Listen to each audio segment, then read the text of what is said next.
What this is an Alec Bradley Shorty. This guy here costs $7, and there's a thinner version of it, which I think are called skinnies. I don't know, and they're about $5.50. Alec Bradley is a brand that I have not had the great experience with. For the most part, the Alec Bradley cigars I've purchased do not suit my palate. Quality of construction issues, so on and so forth. Now, I will admit I have already smoked my 2 skinnies, and I have to say I'm starting to change my mind on the Alec Bradley, especially at $7. This is, I think, just a Corona size, and I do like a Corona size. Now, I'm not going to light up now. I'm going to light up when I get to my location. I just thought I'd shoot the intro here while I'm waiting for the traffic to clear up a bit to get on my way.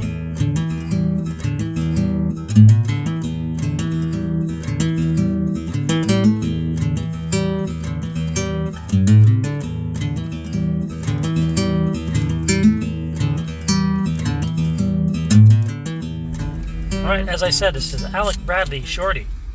Guess what? I don't know anything about this cigar. I don't know the specs. I don't even know what the wrapper is, because there's nothing on it, and I didn't research it. However, I know you can find them, and at my tobacconist, they're about $7, and we're going to give it a go. Oh, that lighter's not cooperating. Good thing I have a second. It's evil twin.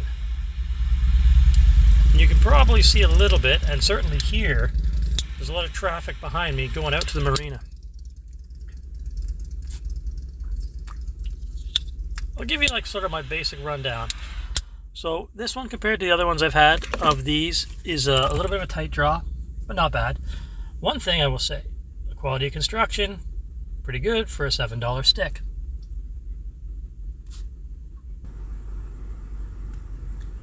So, in terms of the cereal notes that I normally get, I'm getting sort of a Raisin Bran vibe. So the bran flake flavor, but also a little bit of the sweetness from the raisin. A tiny little bit of American bourbon barrel impact. Not that this was aged in bourbon cask. It's just a familiar flavor note that I think I can give you that, makes sense. There's something else in there. Something rich. I'm trying to put my finger on it. And it does make me think of this vegetable. It's like a white carrot called a parsnip. It has an interesting sweetness. So now either I'm getting better at pulling these flavors out, or this cigar is punching above its weight when it comes to complexity. And I'm thinking it's punching above its weight when it comes to complexity, because I did have a nice stick yesterday that was probably 3 times the price of this, and not quite as complex. I can still tell this is kind of young tobacco, but it's a nicer, milder, mellower young tobacco. It's not full of those strong, bitter flavors. So if you're looking for a really, really strong cigar, this is probably not the one for you. Again, this just goes back to that, beginner, intermediate. If you have an event and you bring a few cigars, and there's some folks that like to smoke cigars occasionally, you don't want them to be offended, but you don't want to waste too much money. At $7, I don't think you're beating this at all. And I have to admit, in terms of Alec Bradley, this particular stick has got me thinking I might need to revisit that well. Maybe when I was smoking in the past, because it's been a few years, maybe I just wasn't there yet. Maybe it just wasn't my preferred flavor profile at the time.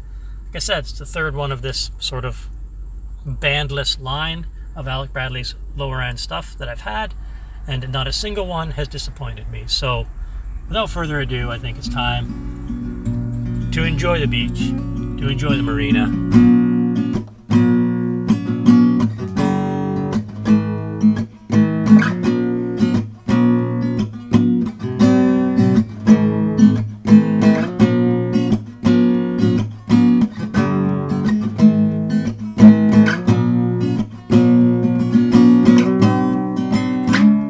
It's quite the privilege to be able to come out to a place like this and enjoy a cigar.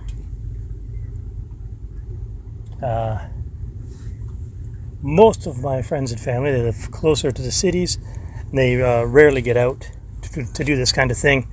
And I'm fortunate enough that I'm only an hour from this view, which for my part of Ontario, I think is some of the best available. So I've mentioned before, sometimes when you have like a more cheaper cigar, you sometimes get like oil that'll come out of the back of it. Again, none of the oil on this thing. It's wrapped fairly nice. It hasn't come apart. The draw did get a little bit tighter for a minute there, but it's fine. I have had to, relight the edges a couple times for a more even burn. But like, you don't have to have an even burn when you're smoking a cigar. I just like it. Probably some obsessive compulsive thing that I have. Well, by now we're into the final third. Close to it anyways. Not a hell of a lot of evolution on this cigar. And we're getting into those, the last half of the cigar, the more bitter, dark flavors. That tends to happen. The first part of the cigar is nice and